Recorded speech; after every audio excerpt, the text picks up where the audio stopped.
Kelly's PSA. Blew a lot of PSAs today. Before we go, JP Morgan, this is kind of a PSA. They've launched a tracker for President Trump's tweets, and they're calling it the Volfefe Index. It's a reference. I don't even know what it. Anyway, the goal is to quantify the impact on the market by measuring rate volatility after his market-moving tweets. They're saying that the market-moving tweets by the president have increased dramatically lately, and so has rate volatility, so they're connecting the dots between the two, which I think we already knew were connected. But anyway, I liked this little nugget. In analyzing all the president's tweets, they found out a tweet during the 1 o'clock hour is 3 times as likely as any other time of day. There you go.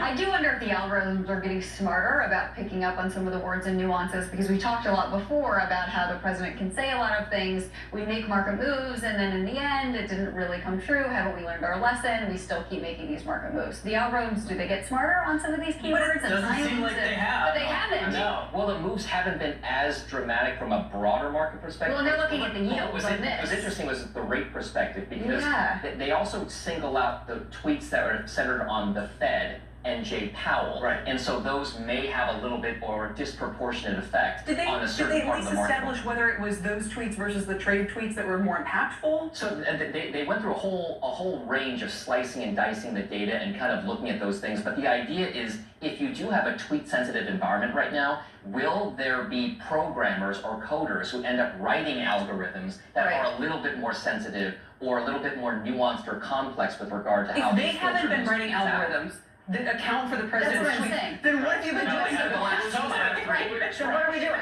what was also interesting is the financial tweets that dealt with Federal Reserve or the trade are the least liked or interesting among his base. So no one really cares except for the market Yeah, about exactly. his The market. market Except for us 100 nerds. points. Yeah, exactly. On every single one of them. Thank you all. Appreciate it. Thank Don you. Chu, Courtney Reagan, and Robert Frank.